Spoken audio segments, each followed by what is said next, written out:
চিকিৎসকদের মারধরের প্রতিবাদে সব হাসপাতালে কর্মবিরতির ডাক, চেম্বারও বন্ধ রাখার ঘোষণা। দ্রুত জড়িতদের বিচার দাবি চরম দুর্ভোগে রোগী ও স্বজনরা। বন্যা দুর্গত এলাকায় ৩ মাস ৩০ টাকা কেজিতে চাল ও ২৪ টাকায় খোলা আটা বিক্রির ঘোষণা। মজুদ থাকায় আশঙ্কা নেই খাদ্য সংকটের, চালের দাম কমার দাবি সচিবের।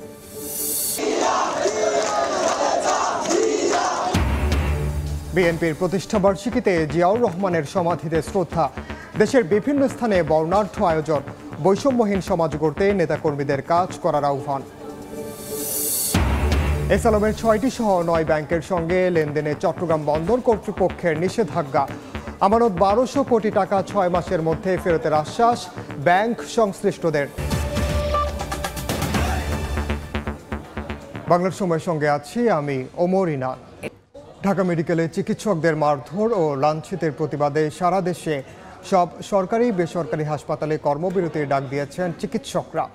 এ ঘটনায় জড়িত দোষীদের চিহ্নিত করে ২৪ ঘন্টার মধ্যে শাস্তি নিশ্চিতের দাবি জানান তারা। এর আগে ঢামেক পরিচালকের সঙ্গে চিকিৎসকদের কয়েক ঘন্টা রুদ্ধদ্বার বৈঠক চললেও কোনো সুরাহা হয়নি।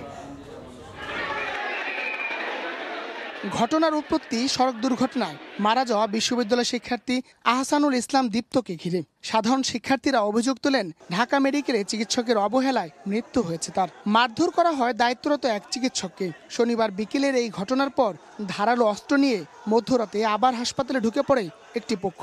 চালানো হয় ভাঙচুর, আবারও মারধর করা হয় চিকিৎসকদের।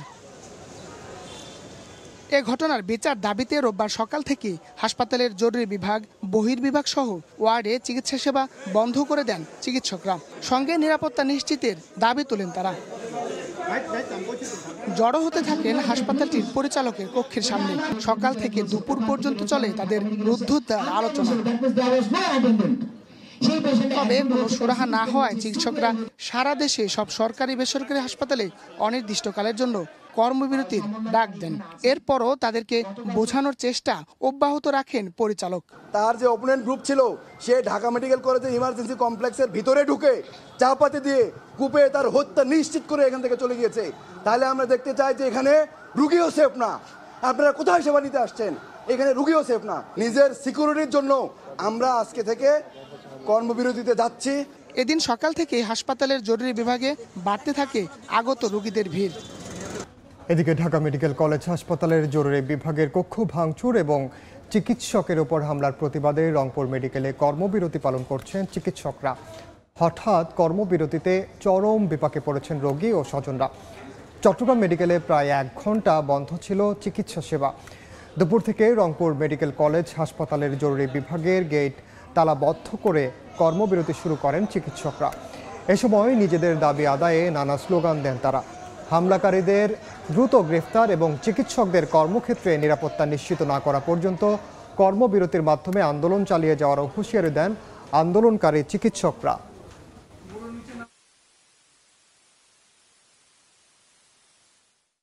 চিকিৎসকদের যে নিরাপত্তা আইন, এটা যেন খুব ভালোভাবে করা হয় এবং চিকিৎসকদের যদি সুরক্ষায় না থাকে তাহলে আমরা কিভাবে রোগীদের চিকিৎসা সেবা নিশ্চয়ন করব।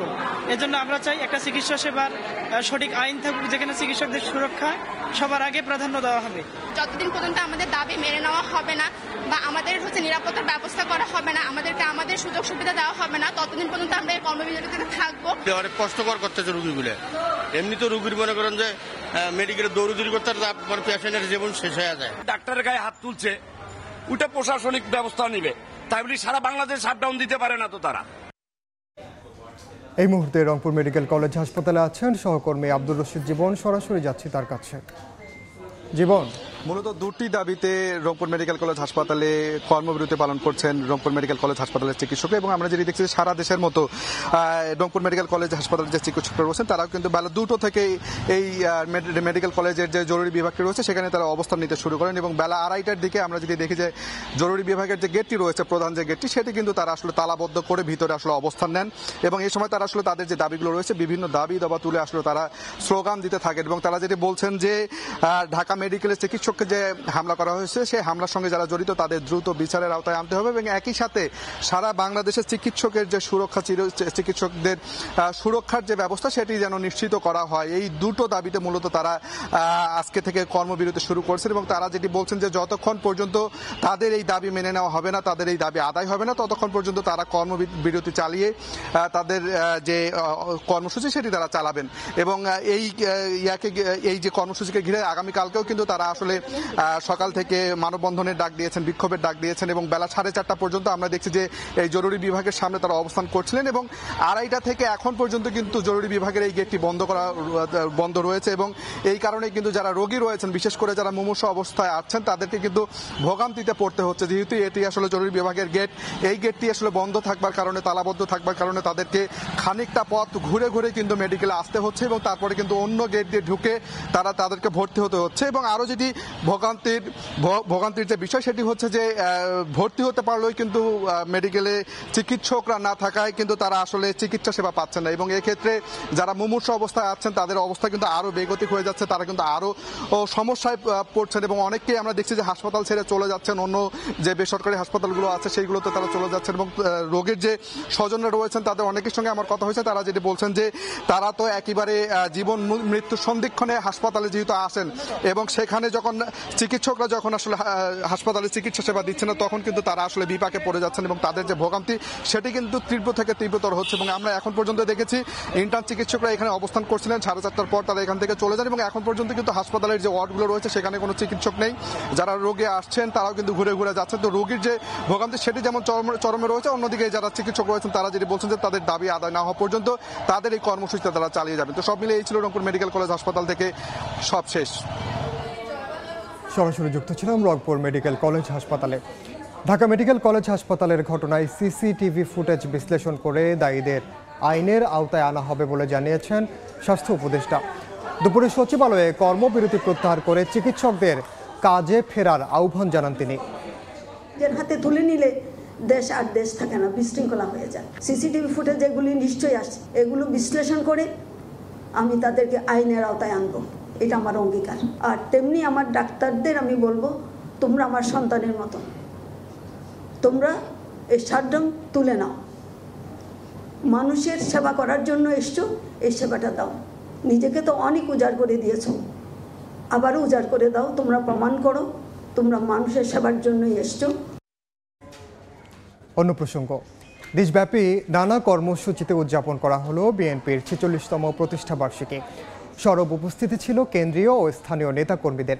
ছাত্র জনতার আন্দোলন ও গণ অভ্যুত্থানে আত্মোৎসর্গকারী তরুণ যুবাদের শ্রদ্ধা ভরে স্মরণ করে নতুন এক বাংলাদেশ গড়ার প্রত্যয় ব্যক্ত করেন তারা। নানা চড়াই উতরাই পেরিয়ে 46 বছর পার করল দেশের অন্যতম বড় রাজনৈতিক দল বিএনপি। গত 17 বছর ছিল সবচেয়ে বেশি সংকটে। শেখ হাসিনা সরকার পতনের পর এবার নতুন উদ্যমে দলটির জন্মদিন উদযাপন করছেন নেতাকর্মীরা।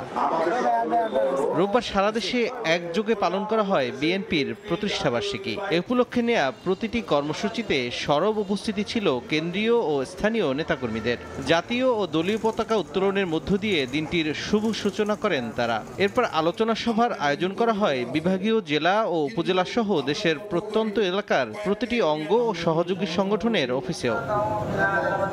দোয়া ও মোনাজাতে আত্মার মাগফিরাত কামনা করা হয় দলের প্রতিষ্ঠাতা সাবেক রাষ্ট্রপতি শহীদ জিয়াউর রহমানের। আরোগ্য কামনা করা হয় চেয়ারপারসন বেগম জিয়ার। এছাড়া খাবার ও পানি বিতরণ করা হয় জলাবদ্ধতার কবলে পড়া চাঁদপুরের বাসিন্দাদের মাঝে।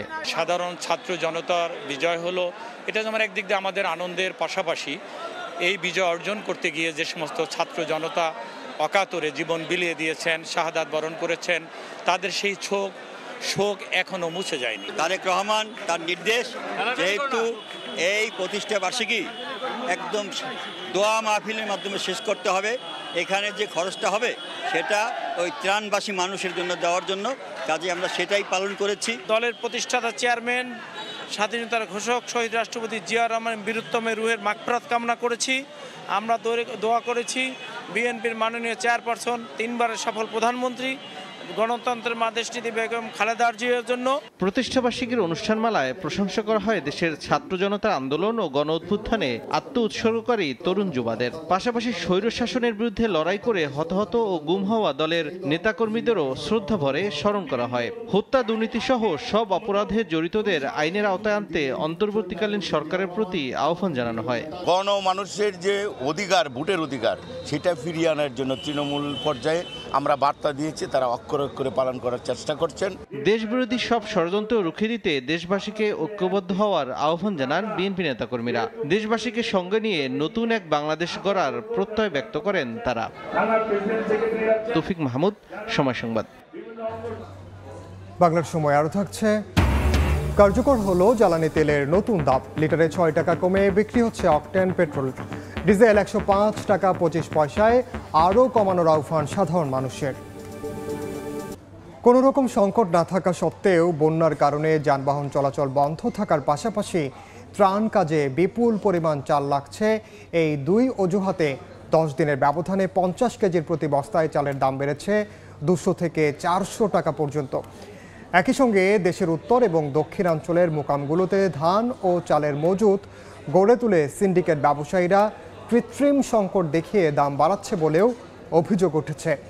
শাখাউত্তিপুর ক্যামেরায় কমলদের রিপোর্ট।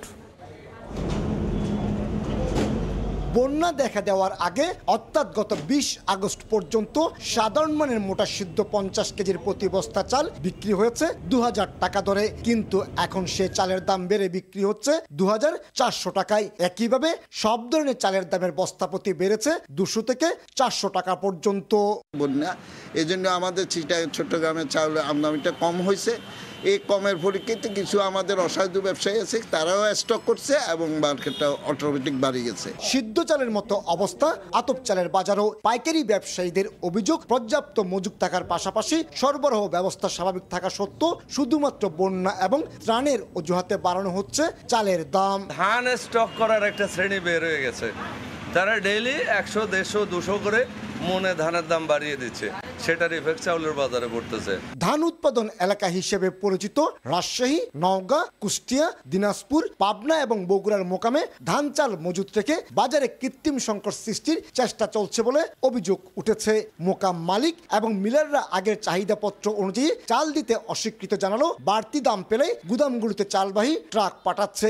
এক্ষেত্রে সিন্ডিকেট প্রথা ভাঙতে চাল আমদানির এলসি উন্মুক্ত করার দাবি ব্যবসায়ীদের। 6-7 এলসিটা কুলি রাখার জন্য বলতেছি, যদি আমাদের দেশে সংকট থাকে ছট করে 1 সপ্তাহের মধ্যে চাউল আমাদের দেশে আসবে, কিন্তু না হয় আমাদের চাউলের কেজি 100 টাকা ইমিডিয়েটলি 100 টাকা হয়ে যাবে। চট্টগ্রামে চালের কোনো মোকাম না থাকলেও নগরীর পাহাড়তলি বাজারের 200 গুদামে প্রতিদিন 100 ট্রাক বোঝাই 1500 মেট্রিক টন এবং চাকতাই বাজারের 100 গুদামে 1300 মেট্রিক টন চাল আসছে। নেই কোনো চালের সংকট, তারপরও কৌশল এবং অজুহাত করে বাড়ানো হচ্ছে সব ধরনের চালের দাম। চালের দাম নিয়ন্ত্রণে এখনো যদি মনিটরিং শুরু না হয় তাহলে আগামীতে লাগামহীন হয়ে পড়বে, এমনটি শঙ্কা করছেন ব্যবসায়ীরা। চট্টগ্রামের পাহাড়তলি চাল বাজার থেকে কমল দে, সময় সংবাদ। আবারও চিকিৎসকদের কর্মবিরতি প্রসঙ্গ। চিকিৎসকদের সঙ্গে বৈঠক শেষে ঢাকা মেডিকেল কলেজ হাসপাতালে ব্রিফিং করছেন স্বাস্থ্য উপদেষ্টা। সরাসরি যাচ্ছে সেখানে। সময় দাও, সিসিটিভির ক্যামেরায় যে ফুটেজগুলো আমরা পাবো সেগুলো বিশ্লেষণ করে আমরা তাদেরকে ধরবো। এবং এখানে যেই কলেজের প্রিন্সিপালও ছিলেন, এখানে ভিসি ছিলেন, ভিসিও ছিলেন, কাজে তিনিও বলতে পারবেন তার কোন ছাত্র তার সাথে এসছেন, এরা কি ছাত্র নাকি অন্য কেউ সেটাও উনি বলতে পারবেন, কাজে উনি সাথে ছিলেন এবং তার সাথে আরও কয়েকজন শিক্ষকও ছিল। কাজে আমরা তাদের কাছ থেকে জিনিসটা আইডেন্টিফাই করতে পারবো এবং আমরা খুব দ্রুত তাদেরকে ধরে ফেলতে পারবো বলে আমরা আশা করছি। আর স্বাস্থ্য সুরক্ষা একটা আইনের কথা বলেছে, এইটা মনে একটা প্রসেসের মধ্যে আছে, এটাও হয়ে যাবে আশা করি, আমি এটুকু বলতে পারি। আর একটা যেটা তারা বলেছে স্বাস্থ্য পুলিশ, এইটা একটু সময় লাগবে, এটা দীর্ঘ, কারণ আমরা তো কোনো আইন এখন বানাইতে পারবো কিনা আমার জানা নাই। তারা বলেছে হাসপাতালের জন্য যতগুলি যেখানে সেবা কেন্দ্র আছে সব সেবা কেন্দ্রে স্বাস্থ্য পুলিশ নামে কিছু ফোর্স দিয়ে দেওয়া, তারা ডিজি হেলথের আন্ডারে থাকবে।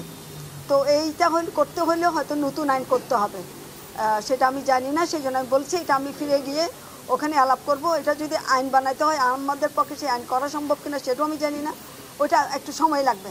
আর বাকিগুলো তো আমরা বলেছি আমরা যত পর্যায়ক্রমে সব ওরা এটা ঘোষণা দিয়েছে। তারা এই যে কর্মবিরতির কথা বলছেন, আসলে ওরা মুখে বলেছে কর্মবিরতি, প্রত্যেকটা ডাক্তার কিন্তু তাদের আন্ডারে যে রোগী ছিল তাদের সেবা কিন্তু দিয়ে গেছে, এবং একজন বলল আজকে তার 4 জন রোগীকে সে রিলিজও করেছে। তাইলে সে বলেছে জরুরি সেবাটা তারা করে গেছে।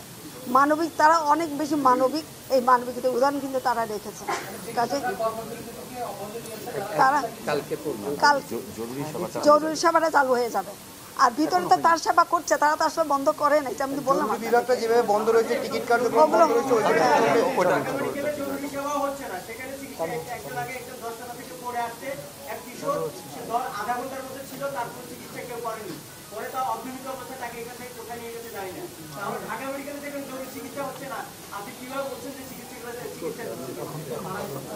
এখন থেকে তো আমি জরুরি কথা বলি নাই, ভিতরে যারা আছে তাদের কথা আমি বলেছি। আচ্ছা আপনি বলেন।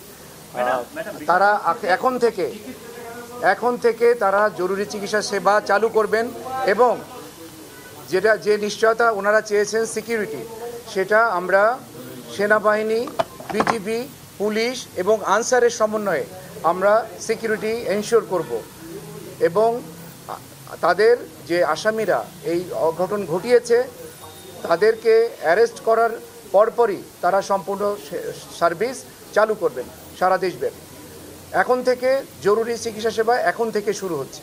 স্যার, আপনারা জরুরি বলছেন, আমি স্যার এবং ম্যাডাম সবার কাছে প্রশ্ন করতে যে চিকিৎসকরা বলেছেন কমপ্লিট শাটডাউন ছিল একটা কর্মসূচি, এই কর্মসূচিটি তারা উইথড্র করেছে কি করেনি? কমপ্লিট শাটডাউন থেকে ওনারা সরে এসেছেন। কমপ্লিট শাটডাউন আর নাই। কমপ্লিট শাটডাউন মানে হচ্ছে জরুরি সেবা সহ সব বন্ধ রাখা, সেইটা থেকে ওনারা সরে এসেছেন। ওনারা জরুরি সেবাটা এখনই চালু করছেন। যে নিশ্চয়তা ওনারা চেয়েছিলেন, আমরা সেই নিশ্চয়তা মাননীয় উপদেষ্টা দিয়েছেন। আপনারা দেখতে পাচ্ছেন আমাদের সাথে সেনাবাহিনীর সদস্য আছে, বিজিবির সদস্য আছে, পুলিশের সদস্য আছে, এবং আমাদের আনসার সদস্যরাও বেসামরিক পোশাকে দায়িত্ব পালন করছে। কাজে 4 বাহিনী মিলেই তারা সিকিউরিটিটা ইনশিওর করবে, এবং এখন থেকেই জরুরি সেবাটা চালু হয়ে যাবে। ওয়ার্ডে যেসব রুগী আমাদের ভর্তি আছে, যারা আইসিইউতে আছে, এইচডিইউতে আছে, বা ইনডোরে যেসব রুগী ভর্তি আছে, তাদের সেবা চালু থাকবে। ইমার্জেন্সি, ক্যাজুয়ালিটি এবং নিউরোসার্জারি, আপনারা জানেন এই 3টা জায়গায় আমাদের জরুরি সার্ভিসগুলো চালু থাকে। এই 3টা সার্ভিস চালু থাকবে, এবং ইনডোরের সকল সার্ভিস চালু থাকবে। জরুরি বিভাগ যখন চালু আছে, তার মানে জরুরি বিভাগে যে রুগীগুলো আসবে ভর্তিযোগ্য, তাদেরকে ভর্তি করা হবে। একটা প্রশ্ন, শুধু ঢাকা মেডিকেলেই নয়, আমরা এরই মধ্যে দেখেছি চট্টগ্রাম মেডিকেল, পাবনায়, রংপুরে বিভিন্ন মেডিকেল কলেজ হাসপাতালে অচল অবস্থা। সেই বিষয়ে স্বাস্থ্য উপদেষ্টা আপনি কি আমাদেরকে একটু এনশিওর করতে পারেন এই ব্রিফিং এর মাধ্যমে যে সেই জায়গাগুলোতেও এখনই কমপ্লিট শাটডাউন বা স্বাস্থ্যসেবা স্বাভাবিক অবস্থায় ফিরে আসবে কিনা? আমরা তো বলেছি যে এটা তারা ঘোষণা দিয়েছে, তারা ঘোষণা দেবে যে আমরা জরুরি সব কাজগুলো আমরা করব। এখন পর্যায়ক্রমে তাদের কাছে আমরা কমিটমেন্ট করেছি 8টা বড় হাসপাতালে আমরা যে ফোর্সগুলো দেওয়ার কথা বলছে তাদের সুরক্ষার জন্য সেগুলো আমরা এনশিওর করব, এবং এটা এখন থেকে শুরু হয়ে যাবে। পর্যায়ক্রমে অন্যগুলোতেও যাবে। এখন পরিস্থিতিটা বুঝতে হবে, আমাদের সেনাবাহিনী কত, সংখ্যা কত, এখন বন্যায় কিছু আছে, কিছু অন্যান্য বিভিন্ন জায়গায় যে পুলিশের জায়গায় ডিউটি করছে। কাজে এগুলো মাথার মধ্যে রেখে আমাদেরকে আগাতে হবে। কাজে আমি বলে দিলাম হ্যাঁ সব দিয়ে দিব, তাহলে তো হয় না। কাজে পর্যায়ক্রমে সব জায়গায় আমরা মোড়ালব্ধভাবে জানতে পারছি যে কর্মসূচি তারা উইথড্র করেনি। কর্মসূচি উইথড্র করেছে। এদের প্রতিনিধি কেউ আছে কিনা যিনিরা বলবেন যে কমপ্লিট শাটডাউন তারা উইথড্র করেছেন, এরকম কোনো প্রতিনিধি আপনাদের সঙ্গে আছে কিনা? শফিক স্যার কি বলবেন? এবং সেই শফিক স্যার কি কমপ্লিট ছাত্রদের শাটডাউনের পক্ষে? তারা বলছে যে একটা কথা বলছে যে অপরাধী গ্রেফতার না হওয়া পর্যন্ত তারা কিছু ইমার্জেন্সি চালু রাখবে, তার মানে তারা কর্মসূচি উইথড্র করেনি। বলেন পরিচয় দিন। বিভাগে ঘটনা স্যার ইমাম আছে, ইমাম আসো এখানে সরি আমি নিউরোসার্জারি বিভাগের বিভাগীয় প্রধান ও হচ্ছে আমাদের নিউরোসার্জারি বিভাগের ট্রেনি ডক্টর। আন্দোলনটা মূলত রেসিডেন্ট ওদের পক্ষ থেকে ছিল, আমরা ওদের পেছনে ছিলাম। ইমাম, তুমি বলো। আসসালামু আলাইকুম, আমি ডক্টর ইমাম, আমি ফেসবি রেসিডেন্ট, ঢাকা মেডিকেল নিউরোসার্জারি বিভাগ। আপনারা জানেন আমাদের যে কর্মসূচি দেওয়া হয়েছিল যে কমপ্লিট শাটডাউন, তো আমাদের মাননীয় স্বাস্থ্য উপদেষ্টা সহ আমাদের সমন্বয়ক ভাইয়েরা ছিলেন, সবার সাথে কথা বলে আমাদের এই সিদ্ধান্তে আমরা আসছি যে আমাদের ইমার্জেন্সিটা হচ্ছে আমরা অলরেডি শুরু করে দিয়েছি। শুধু ঢাকা মেডিকেল না, ঢাকা মেডিকেল থেকে শুরু করে বাংলাদেশের প্রত্যেকটা জেলা, উপজেলা, বিভাগীয়, শহর মেডিকেল কলেজে আমাদের ইমার্জেন্সি সেবাটা চালু থাকবে। আমি এটা আপনাদেরকে নিশ্চিত করতে চাই আমাদের ইনডোরে যে পেশেন্টগুলো ভর্তি আছে তাদের সেবা চলমান থাকবে, এবং ইমার্জেন্সির মাধ্যমে যে পেশেন্টগুলো ভর্তিযোগ্য তারা আমরা হচ্ছে সেটা ভর্তি অবশ্যই চিকিৎসা আমরা করব। আইসিইউ, এসডিইউ সব কিছু আমাদের সেটা চালু থাকবে, কিন্তু জরুরি সার্জারি যেগুলো আমাদের থাকবে সব কিছু আমাদের চলমান থাকবে। হ্যাঁ, আমরা আমাদের বাকি যে কর্মসূচি আমরা যেটা ছিল যে আমাদের যে যারা গতকালকে আমাদের ডাক্তার ভাইদের উপর হামলা করছে ওই আসামিদেরকে হচ্ছে গ্রেপ্তার যদি করা হয়, দৃশ্যমান গ্রেপ্তার হলে আমরা হচ্ছে আমাদের পরবর্তী যে কর্মসূচিগুলো সেটা আমরা আস্তে আস্তে উদ্যোগ করবো। কমপ্লিট শাটডাউন বলতে আমাদের জরুরি সেবা চালু থাকবে, আমাদের ইনডোর সেবা চালু থাকবে, জরুরি যে অপারেশনগুলো করার দরকার আমরা প্রত্যেকটা অপারেশন হবে। ঢাকা মেডিকেল থেকে শুরু করে ঢাকা বাংলাদেশের প্রত্যেকটা জেলা, উপজেলা, বিভাগীয় শহরে সব জায়গায় চলমান। সরাসরি যুক্ত ছিলাম ঢাকা মেডিকেল কলেজ হাসপাতালে। এসএলএম গ্রুপের নিয়ন্ত্রণ হারানো ব্যাংকগুলো সহ 9টি ব্যাংকের সঙ্গে লেনদেন করবে না চট্টগ্রাম বন্দর কর্তৃপক্ষ। স্টেক হোল্ডারদের দেওয়া চেক ও পে অর্ডার নগদায়ন না হওয়ায় এক চিঠির মাধ্যমে এমন সিদ্ধান্তের কথা জানায় বন্দর কর্তৃপক্ষ। এর আগে স্থায়ী আমানত হিসেবে রাখা 1200 কোটি টাকা ফেরত চেয়েছিল বন্দর। শাখাটিপুর ক্যামেরায় কমলদের আরও একটি রিপোর্ট। চট্টগ্রাম বন্দরের প্রধান অর্থ ও হিসাব রক্ষণ কর্মকর্তা মোহাম্মদ আব্দুস শাকুর স্বাক্ষরিত চিঠিতে গ্লোবাল ইসলামী bank, union bank, Bangladesh commerce bank, ইসলামী ব্যাংক বাংলাদেশ, ফার্স্ট সিকিউরিটি ইসলামী ব্যাংক, সোশ্যাল ইসলামী bank, Padma bank, national bank এবং আইসিবি ইসলামী ব্যাংকের সব ধরনের পে অর্ডার, চেক এবং ব্যাংক গ্যারান্টি গ্রহণ না করতে বলা হয়েছে। বিশেষ করে স্টেক হোল্ডারদের দেওয়া চেক, পে অর্ডার এবং ব্যাংক গ্যারান্টি এইসব ব্যাংকে নগদায়ন হচ্ছে না, তাই আর্থিক জটিলতার মধ্যে পড়ছে বন্দর কর্তৃপক্ষ। চট্টগ্রাম বন্দরের অভ্যন্তরীণ সমস্ত বিভাগকে আমাদের অর্থ হিসাব বিভাগ থেকে জানিয়ে দেওয়া হয়েছে যে এই সকল ব্যাংকের কোনো পে অর্ডার কিংবা ব্যাংক গ্যারান্টি আসলে সেগুলো গ্রহণ থেকে আপাতত বিরত থাকার জন্য। তবে বন্দরের এই সিদ্ধান্তে কিছুটা বেকায়দায় পড়তে হচ্ছে বন্দর ব্যবহারকারীদের। শিপিং লাইনের লেনদেনের ক্ষেত্রে বিভিন্ন ব্যাংকগুলো থেকে কিন্তু আমাদেরকে তাদের সাথে একটা ট্রানজ্যাকশন করতে হয়। যে 9টি ব্যাংকের কথা বলা হয়েছে, সেই 9টি ব্যাংকের অনেকেই কিন্তু আমাদের মেম্বার আছেন যারা এই ব্যাংকের সাথে লেনদেন করেন। তো নতুন করে আরেকটি ব্যাংক ওপেন না করা পর্যন্ত তারা কিন্তু এই লেনদেনগুলো করতে পারবে না। বন্দরের কিছু ব্যাংক আছে যেগুলি সরাসরি সেখান থেকে চার্জেস কেটে নেওয়া হয়। আমরা যদি আমাদের ব্যাংক থেকে টাকা তুলে সেই সব ব্যাংক অ্যাকাউন্টে জমা দিয়ে রাখি অগ্রিম, তাহলে আমাদের এই সমস্যা থেকে আমরা উত্তরণ হতে পারবো। অবশ্য গত সপ্তাহে এসএলএমের মালিকানায় থাকা 4টি ব্যাংকে 927 কোটি এবং পদ্মা ব্যাংকের 180 কোটি টাকা স্থায়ী আমানত ফেরত চেয়েছিল বন্দর। আগামী 1 থেকে 6 মাসের মধ্যে কিস্তি আকারে পরিশোধের আশ্বাস দিয়েছে ব্যাংকগুলো। এই চট্টগ্রাম বন্দর দিয়ে আমদানি এবং রপ্তানি পণ্য থেকে বছরে 70,000 কোটি টাকা রাজস্ব আদায় করে চট্টগ্রাম কাস্টম হাউস, আর বন্দর পেয়ে থাকে অন্তত 4,500 কোটি টাকা। এর মাঝে বন্দর কর্তৃপক্ষের অন্তত 1200 কোটি টাকা স্থায়ী আমানত নিয়ে জটিলতা চলছে। বন্দর কর্তৃপক্ষের আশা এই বছরের মধ্যে তারা তাদের সে টাকা ফেরত পাবে। চট্টগ্রাম বন্দর থেকে কমল দে, সময় সংবাদ। ঢাকা মেডিকেল কলেজ হাসপাতালে ব্রিফ করছেন আন্দোলনরত চিকিৎসকরা। আবারও যাচ্ছে সেখানে। সকল ধরনের আউটডোর এবং রুটিন সেবা বন্ধ থাকবে। এই 7 দিনের মধ্যে আমাদের 2টা দাবি ছিল। এটা স্বাস্থ্য অধিদপ্তরের আন্ডারে স্বতন্ত্র স্বাস্থ্য পুলিশের নিয়োগ দিতে হবে এবং এইটা এনশিওর করতে হবে এবং আমাদের চিকিৎসকদের নিরাপত্তার জন্য চিকিৎসক সুরক্ষা আইন প্রণয়ন করতে হবে। এই 7 দিনের মধ্যে যদি আমরা এই 2টা সেবা পাই, তাহলে আমরা আবার আউটডোর সেবা এবং রুটিন সেবায় ফিরে যাব। আদারওয়াইজ এই 7 দিনের মধ্যে যদি আমরা কোনো ধরনের কোনো সুরাহা না পাই তাহলে আমাদের এই আউটডোর সেবা এবং রুটিন সেবা বন্ধ থাকবে। শুধুমাত্র আমি আবার বলছি, আপনাদের কোয়েশ্চেন না হবে প্লিজ, আমি শেষ করি। আগামী 24 ঘন্টা পর্যন্ত ইমার্জেন্সি সেবা চালু থাকবে শর্ত সাপেক্ষে। শর্তটা কি? যেই হাসপাতালগুলোতে, যেই মেডিকেল কলেজগুলোতে ডক্টর যে কয়জন থাকবে ঠিক সেই কয়জনই পুলিশ অথবা আর্মি অথবা বিজিবি যদি তাদের উপস্থিত থেকে সিকিউরিটি এনশিওর করতে পারে, সিকিউরিটি এনশিওর করার পরে আমরা আমাদের ইমার্জেন্সি সেবা চালু করব। সেটা যদি এখন থেকে করতে পারে আমরা এখনই করব, সেটা যদি ওনারা ডিলে করে সেটার দায়ভার ওনাদের উপরে বর্তাবে। ইমার্জেন্সি সেবা আমরা চালু করব শর্ত সাপেক্ষে, নিরাপত্তার সাপেক্ষে। যদি ওনারা আপনার সাথে আমরা যখন কথা বলছি 5 মিনিটের মধ্যে যদি ওনারা ইমার্জেন্সি আমাদের নিরাপত্তা নিশ্চিত করতে পারে আমরা ইমার্জেন্সি সেবা চালু করব। ওনারা যদি ডিলে করে এর ড্রাইভার ওনাদের উপরে বর্তাবে।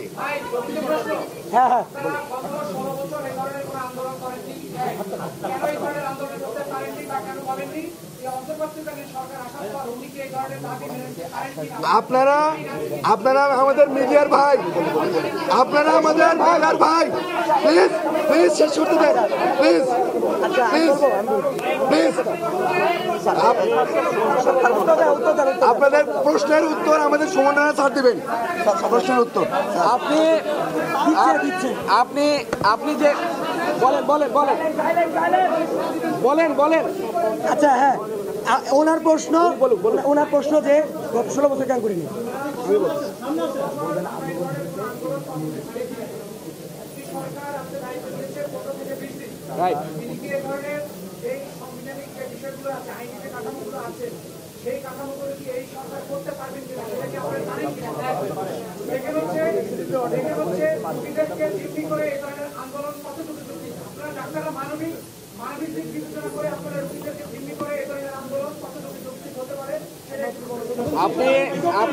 আমি বলি হামলা আমরাও নিন্দা জানাই, আমরা অসহায় রোগীরা যেন শিশুরা। সরাসরি যুক্ত ছিলাম ঢাকা মেডিকেল কলেজ হাসপাতালে। বাংলার সময় আরও থাকছে। 3 মাস বন্ধ থাকার পর উন্মুক্ত সৌন্দর্যের লীলাভূমি সুন্দরবন। মাছ ধরতে প্রস্তুত জেলেরা, নতুন সাজে সেজেছে পর্যটন স্পটগুলো। নারায়ণগঞ্জের রূপগঞ্জে গাজী টায়ার কারখানায় আগুন দেওয়ার ঘটনায় গণশুনানিতে নিখোঁজ 80 জনের তালিকা করেছে তদন্ত কমিটি। সকালে রূপসী এলাকার কারখানার ভেতরে প্রত্যক্ষদর্শী ও স্বজনদের নিয়ে অনুষ্ঠিত গণশুনানিতে এই তালিকা করা হয়। এ সময় স্বজনদের কাছ থেকে নিখোঁজদের ছবি, নাম, ঠিকানা সংগ্রহ করে সবশেষ অবস্থান জানতে মোবাইল ফোন ট্র্যাক করে তদন্ত কমিটি। গণশুনানি শেষে কমিটির প্রধান অতিরিক্ত জেলা ম্যাজিস্ট্রেট সাংবাদিকদের জানান, উপজেলা প্রশাসন সহ বিভিন্ন সংস্থার দেওয়া তথ্য যাচাই বাছাই করে নিখোঁজদের পূর্ণাঙ্গ তালিকা তৈরি করে 10 কার্যদিবসের মধ্যে তদন্ত প্রতিবেদন দাখিল করা হবে। 8 সদস্যের একটি কমিটি আমরা তদন্ত করছি। আমাদের তদন্তের কার্যক্রম চলমান। আমরা আজকে এসেছি আমাদের তদন্ত কার্যক্রমের একটি অংশ হিসেবে আমরা একটা গণশুনানির আয়োজন করেছি। আমরা এখানে যারা স্বজনহারা ছিলেন তাদের বক্তব্য শুনেছি এবং যারা প্রত্যক্ষদর্শী ছিলেন আশেপাশে তাদের বক্তব্য শুনেছি। 3 মাস বন্ধ থাকার পর উন্মুক্ত সৌন্দর্যের লীলাভূমি সুন্দরবন। মাছ ধরতে প্রস্তুত জেলেরা, নতুন সাজে সেজেছে পর্যটন স্পটগুলো। মাহমুদ হাসানের পাঠানো তথ্য ও ছবি নিয়ে রিপোর্ট। সুন্দরবনের জীববৈচিত্র্য, বন্যপ্রাণী ও উদ্ভিদ সংরক্ষণ এবং মৎস্য প্রজনন মৌসুমের কারণে 3 মাসের জন্য সব ধরনের মাছ আহরণ বন্ধের পাশাপাশি পর্যটক শূন্য হয়ে পড়ে গোটা সুন্দরবন। জেলেরা হয়ে পড়ে বেকার। অবশেষে রোববার আবারও বনের নদী খালে মাছ ধরার জন্য জাল, নৌকা আর সরঞ্জাম নিয়ে প্রবেশ করে জেলেরা। এদিকে সুন্দরবনের করমজল, হারবাড়িয়া, আন্দারমানিক, দুবলা, কটকা, কচিখালী, নীলকমল সহ সমুদ্র তীরবর্তী ও বনাঞ্চলের সবকটি পর্যটক স্পটে দর্শনার্থীদের স্বাগত জানাতে নতুন সাজে সাজিয়ে রাখা হয়েছে পর্যটন স্পটগুলো। আগত পর্যটকদের নিরাপত্তা দিতে সতর্ক রয়েছে ট্যুরিস্ট পুলিশ ও বন বিভাগ। আর ব্যবসায়ীরা বলছেন, রাজনৈতিক অস্থিরতা আর আবহাওয়া অনুকূলে থাকলে 2 থেকে 3 গুণ বাড়বে দর্শনার্থীর সংখ্যা। তাতে ক্ষতি পুষিয়ে নেওয়া সম্ভব হবে। গত 1 জুন থেকে 31 আগস্ট পর্যন্ত সুন্দরবনে পর্যটক প্রবেশ ও বনের নদী খালে মাছ ধরা সরকারিভাবে নিষিদ্ধ ঘোষণা করে বন বিভাগ। সময় সংবাদ, মোংলা। বাংলার সময়ের শীর্ষ সংবাদগুলো জানিয়ে দিচ্ছি আরেকবার। চিকিৎসকদের কর্মবিরতিতে ঢাকা মেডিকেলে দিনভর রোগীদের ভোগান্তি। হামলাকারীদের গ্রেফতারের আশ্বাসে কমপ্লিট শাটডাউন স্থগিত। নিরাপত্তায় বিজিবি মোতায়েন। বন্যা দুর্গত এলাকায় 3 মাস 30 টাকা কেজিতে চাল ও 24 টাকায় খোলা আটা বিক্রির ঘোষণা। মজুদ থাকায় আশঙ্কা নেই খাদ্য সংকটের। চালের দাম কমার দাবি সচিবের।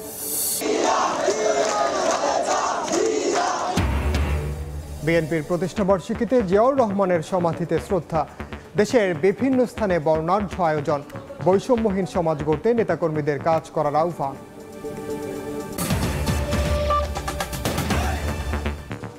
এই ছিল বাংলার সময়ের সঙ্গে থাকুন সময়ে।